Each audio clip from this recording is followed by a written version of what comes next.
What other areas would that include? I think the day-to-day management too of like, because a lot of people give their practice manager access to the finances as well. Yep. That's what I was just going to say. So expound upon that. Yeah. I mean, your manager should be able to pay some basic bills and stuff. I mean, you're always going to have the final oversight. Yep. Because we've seen numerous clients get ripped off. But, I mean, you shouldn't have to like spend your time paying a vendor. No. Right? The manager can do that. Yeah. Credit card bills. Get some other people to do some of these functions. Sending in, timesheets to the payroll company, right? Those are all things that you can offload to your manager. Yeah, for sure. I mean, there are definitely functions and things tasks that you can outsource, other things as well. Just make sure that people are competent and they're trustworthy. Okay. And they're not like, they don't yo-yo in life like dramatically. They're up, they're down, they're up, they're down, because those are the people that kill you. Yeah. So you do have to be a bit of an observer of human beings and look how people handle money and make sure that you're keeping people that are, well, maybe I talk about it later on these. I can't remember what the other points are. No, you don't. But I mean, you just have to be, long story short, you just have to be careful who you give access to money. Yes. And even if you are careful, you can trust but verify. Yes. You have to make sure. Because in my experience, the people who 8 out of 10 times when a client gets money stolen from them, it's never the new employee. It's always someone long-term who's been trusted, who had some situation arise in life. These aren't people that came in hoping to steal. These are people who life pushed them in that direction and they saw an opportunity. They had a confusion in life that occurred where they didn't know how to solve a problem, right?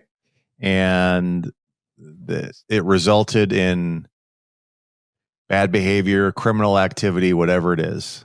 Okay. Yep.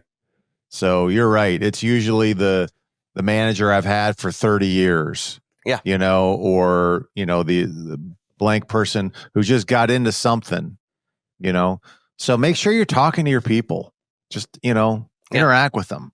Yep. I mean, I try not to talk with some of my people, but for the most part, I talk to most of them. Maybe too much, so maybe I know too much. I don't know.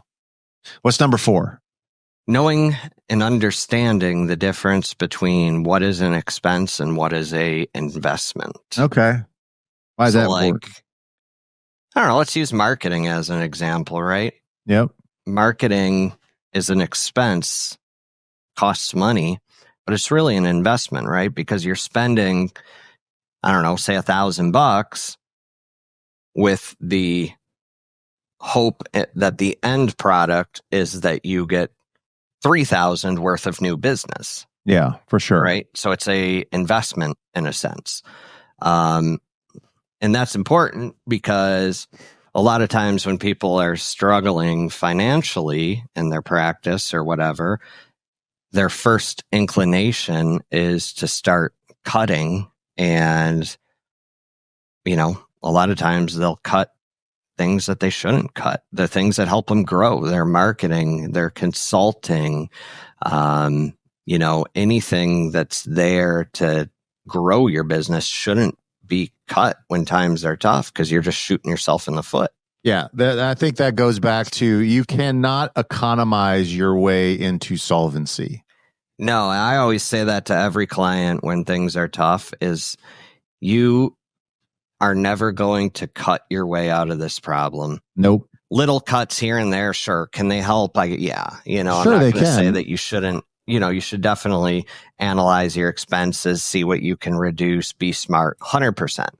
But, cutting expenses solves 20% of the problem. Growing the production solves 80% of the problem. Yeah, because where are we going to look at? We got the three big bucket of expenses. We got payroll, we got facility expenses, and we got like your divisional and overhead expenses, cost of goods sold, merchant fees. I mean, you can look and inspect there. Okay, maybe benefits or something like that. You can look at your practice facility expenses, but there's probably hardly any place that you can cut that. That comes to payroll then, right? Yep. Which is really a big expense. And I would say that it's not so much you're cutting it, is that you're not getting production from people. Yeah. And that means that you're doing something like, what do I do here? Yeah. Now you could cut someone that's not doing a good job and has just been like displayed that consistently they're going to suck forever. You know, that would be an example of doing that. I dare say you did that, it would probably lift the spirits of everybody else. Yep. And honestly, when I've seen people that have let people go that they thought that they couldn't, everyone kind of rallied around it and was really happy afterwards. Yeah, it tends to work out. Yeah, it always tends to work out. But yeah, you can't economize your way into solvency. You have to grow, and that means you have to market and put money in things that are going to create more value for the business. That's what the investment part is. Yep.